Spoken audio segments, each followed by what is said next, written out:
দ্বিতীয়বার ভারত ভ্রমণকালে ব্যথিত চিত্তে স্বামীজি একটি পত্রে লিখিয়াছিলেন, বিদেশিরা কি তুচ্ছ একটি সভ্যতা সঙ্গে করে এনেছে, জড়বাদের কি মোহই না তারা সৃষ্টি করেছে, দুর্বলচিত্ত ব্যক্তিগণকে বিশ্বনাথ যেন রক্ষা করেন। হায়, অদৃষ্টের কি পরিহাস! ভগবান সুখের জন্মভূমিতে ত্যাগ, পাগলামি ও পাপ বলিয়া ধিকৃত হইতেছে। এদিকে যে শিক্ষা পদ্ধতি ইংরেজরা দেশে চালু করিয়াছে, তাহা পাশ্চাত্যের নাস্তিকতা ও ভোগ সর্বস্বতার দিকেই লোকের দৃষ্টি আরও বেশি করিয়া আকৃষ্ট করিতেছে। নিজ সংস্কৃতিতে আস্থার ভিত্তিমূলে প্রবল বেগে আঘাত হানিতেছে। বালক বিদ্যালয়ে গিয়া প্রথমেই শিখে যে তাহার বাপ একটি মূর্খ, তাহার পিতামহ একটি পাগল।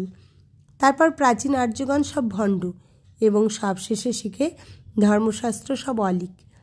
ফলে 16 বৎসর পদার্পণ করিবার পূর্বেই সে একটা প্রাণহীন, মেরুদণ্ডহীন নায়ের সমষ্টি হইয়া দাঁড়ায়। দেশবাসীর অন্তর হইতে তখন আত্মবিশ্বাস লোপ পাইয়াছে। এইভাবে পথ চলা যদি অপ্রতিহত হয়, তবে অচিরেই জাতি হিসেবে ভারতের মৃত্যু অবধারিত। এই ভারতকে আবার তুলিতে হইবে। একটি বিশালাকায় অজগর ঘুমাইয়া পড়িয়াছে, তাহার ঘুম ভাঙাইতে হইবে। এই ভারতবাসীর মনে আত্মবিশ্বাস জাগাইতে হইবে। নিজ সংস্কৃতিতে তাহার শ্রদ্ধা ফিরাইয়া আনিতে হইবে। শিক্ষার প্রসার করিতে হইবে। নিরন্নের মুখে অন্ন যোগাইতে হইবে। ভারতবর্ষ ঘুরিয়া ঘুরিয়া দেশবাসীর এই নিদারুণ দুঃখ যতই তাহার নজরে পড়িয়াছে, ততই তাহার হৃদয় কাঁদিয়া উঠিয়াছে।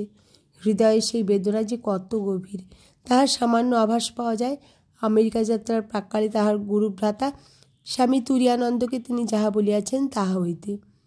স্বামী তুরীয়ানন্দ পরবর্তীকালে বলিয়াছেন, স্বামীজি বলেন, হরি ভাই, দেখছি আমার হৃদয়টা খুব বেড়ে গেছে, অপরের জন্য ভাবতে শিখেছি। বিশ্বাস করো, খুব তীব্রভাবে এটা অনুভব করছি। বলবার পরই তার দু চোখে অশ্রু ঝরে পড়ল। তার মুখে সেই করুণা মাখা কথা যখন শুনলাম, তার এই মহান বেদনার রূপ যখন চোখে পড়ল, তখন আমার ভেতরটায় যে কি হচ্ছিল একবার কল্পনা করো দেখি। ভাবলাম, এ তো বুদ্ধদেবেরই ভাষা, এ তো বুদ্ধেরই হৃদয়।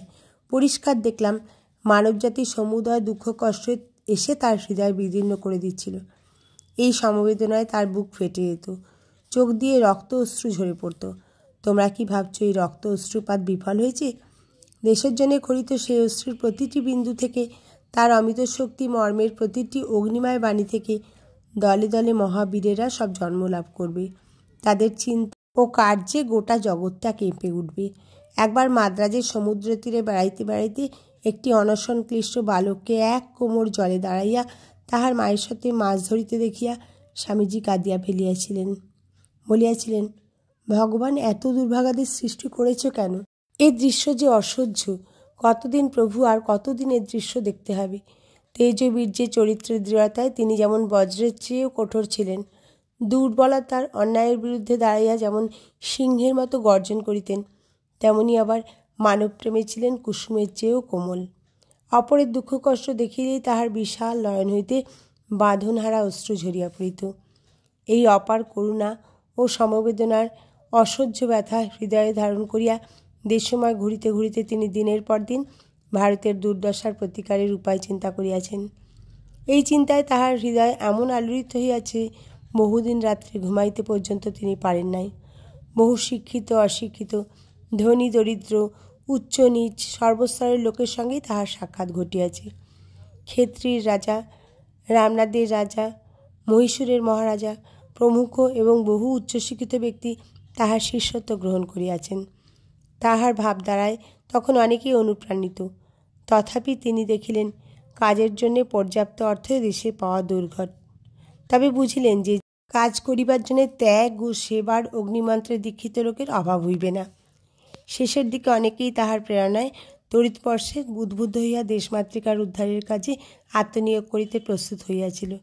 যে শক্তি সর্ববিষয়ে ভারতকে মৃত্যুর পথে টানিয়া লইয়া চলিয়াছিল, তাহার বিরুদ্ধে যুদ্ধ করিবার জন্য এই বীর সেনাপতির পতাকা তলে আসিয়া সমবেত হইয়াছিল। বিলম্ব আর সহ্য হইতেছিল না। কিভাবে কাজ আরম্ভ করিবেন, কোন পথে প্রথম পদক্ষেপ করিবেন, তাহা ভাবিয়া তিনি কোনো স্থির সিদ্ধান্ত করিতে পারিতেছিলেন না। হৃদয়ের যন্ত্রণা শুধু বাড়িতেছিল, বুক ফাটিয়া যাইতেছিল। এইভাবে অসহজ যাতনা হৃদয়ে লইয়া ঘুরিতে ঘুরিতে অবশেষে 1893 খ্রিস্টাব্দের প্রারম্ভে তিনি ভারতের সর্বদক্ষিণ প্রান্তে কন্যাকুমারীর মন্দিরে গিয়ে উপস্থিত হইলেন।